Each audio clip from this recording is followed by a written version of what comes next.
Pessoal, vou contar para vocês por que que eu resolvi fazer a cirurgia do ombro. Na verdade, em vídeos anteriores eu falei por que que eu resolvi ser médico e por que ortopedia. Faltou falar para vocês por que a cirurgia do ombro, né?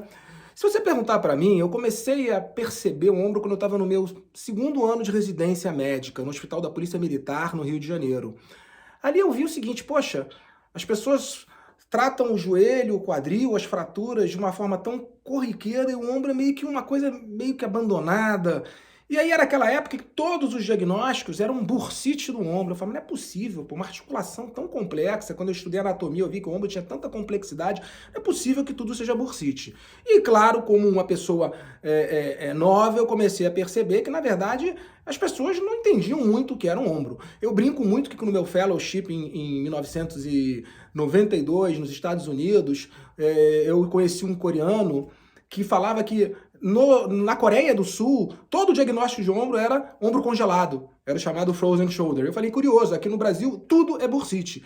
E com o tempo eu fui abrir os primeiros livros de ombro e vi o seguinte, cara, bursite não é nem um diagnóstico tão comum de ser utilizado. Bursite, na verdade, é uma inflamação na bolsa, que está embaixo do acrômio, e que se inflama numa inúmera quantidade de situações. Ela se inflama por trauma, se inflama porque tem um manguito rotador machucado, se inflama porque tem, sei lá, impacto ou não, enfim, porque tem calcificação ao redor. Na verdade, as causas são múltiplas. Então eu comecei a falar assim, poxa, tem um campo aí, né?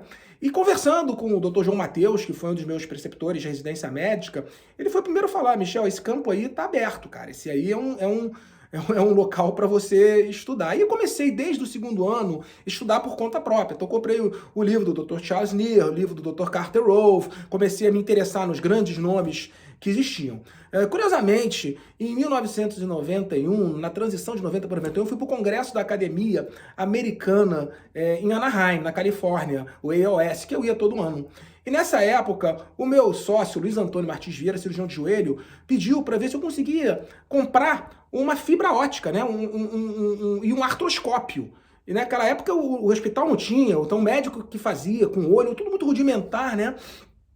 E eu falei, bom, a gente não consegue comprar, mas eu conhecia gente em Los Angeles, na verdade eu passei aí 2, 3 meses em Los Angeles e conheci um médico, que eu não me lembro o nome agora, era um cara que fazia reprodução humana, né? Um cara muito bom, um andrologista especializado em reprodução humana. E ele era amigo de uma pessoa em comum, a qual eu me hospedava na casa dela, ele fez o pedido desse artroscópio, chegou, porque ele como médico podia comprar, e eu fui em Century City, no centro de Los Angeles, mais ou menos, no centro, em Century City, ali mais perto da UCLA, buscar.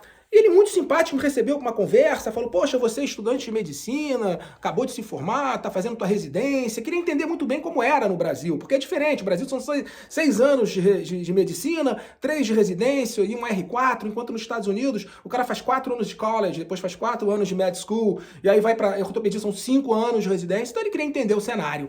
Eu falei, olha, tô fazendo residência em ortopedia, tô adorando. Ele falou, olha só, você gosta de ombro? Gosta de shoulder? Eu falei, pô, adoro, eu tô me interessando, inclusive, coincidentemente por isso. Ele falou, olha, aqui no prédio, nesse mesmo prédio que eu, lá no 4º andar, tem um consultório de um cara que é uma fera, chama-se Harvard Ehlman. Eu, então, novo, não tinha ouvido falar no Dr. Ehlman, depois eu vim a descobrir que realmente é um nome muito importante. E eu fui lá no 4º andar, bati lá na porta, falei que eu fui encaminhado pelo outro colega, e o Dr. Harvard Ehlman estava no centro cirúrgico. Eu fui, são 2 prédios, o Century City são 2 prédios conectados, então eu fui pro centro cirúrgico, pedi para chamar, ele foi na porta, muito simpático, e falou, prazer em te conhecer, eu sou o Dr. Harvard Ehlman, eu faço muita artroscopia, faço prótese, não tenho costume de receber visitantes, mas você é muito bem-vindo a vir passar comigo uma semana aí, quando você se organizar. Tudo bem, eu tinha que voltar ao Brasil, retornei ao Brasil, programei de voltar a Los Angeles, né? E ficar com ele uma semana. Para isso, eu fui a Los Angeles, fiquei com ele uma semana. No 4º, 5º dia, a gente já tinha feito uma relação de amizade, era um cara muito cortês, muito bacana, e ele falou, gostei de ter você aí, fica mais tempo, fica quanto tempo você quiser. Para mim, eu que estava querendo investir muito no meu conhecimento, falei, puxa, isso é uma oportunidade fantástica, né? Então adiei todo o meu programa, resolvi ficar lá algo em torno de 2 a 3 meses acompanhando o Dr. Harvard Ehlman. Quando acabou o meu estágio, ele mesmo vira para mim e fala, pô, Michel, eu acho agora que você precisa complementar com uma coisa mais acadêmica, que seja mais robusta, te recomendo o Dr. Charles Rockwood em San Antonio, Texas.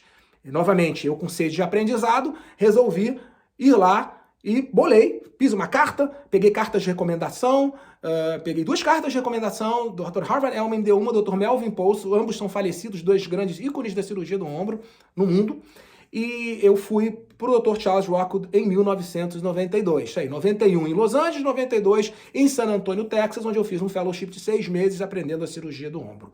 Ali eu já era completamente focado naquilo, porque a vida lá era estudar, era ir pro hospital cedo de manhã, ficar até no final do dia e depois chegar em casa e ler. Eu acho que eu poucas vezes de tanta coisa como eu lia ao estar com o Dr. Charles Rockwood e com sua equipe. A partir daí, abriu completamente meus horizontes, né, em termos de cirurgia de ombro. Eu voltei ao Brasil, assumi um serviço a convite do professor João Maurício Barreto na Santa Casa, na 19ª Enfermaria, onde a gente fundou o serviço de cirurgia de ombro, que existiu enquanto a Santa Casa foi operacional.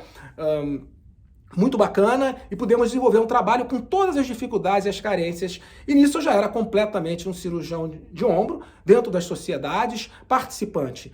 Em 1995, eu fui a Seattle e tinha tido uma proximidade com outro grande mestre, o Dr. Rick Madsen, que acabou se tornando um amigo, esteve aqui comigo no Brasil no ano 2000 ao meu convite, e passei anualmente para Seattle para fazer parte do grupo onde eu tinha a oportunidade de apresentar a minha experiência. Era uma semana full-time de cirurgia, de apresentações científicas. Então, eu já estava completamente navegando no meio da cirurgia do ombro e fascinado por entender que era um mundo muito grande. E realmente, quando eu percebi lá atrás, no meu 2º ano de residência, que havia um desconhecimento muito grande, que as pessoas só falavam em bursite, que aquilo era pura e simplesmente por desconhecimento do assunto. Eu sempre fui partidário de que quando a gente não conhece um assunto, a gente não deve falar. Então, essa é um pouco da minha história na cirurgia do ombro, que culminou, evidentemente, eu sendo aceito como membro da American Shoulder and Elbow Surgeons, a Sociedade Americana de Cirurgia de Ombro, em 1998, tendo recebido a indicação de 7 colegas, os 2 principais, Dr. Rockwood e Dr. Madsen,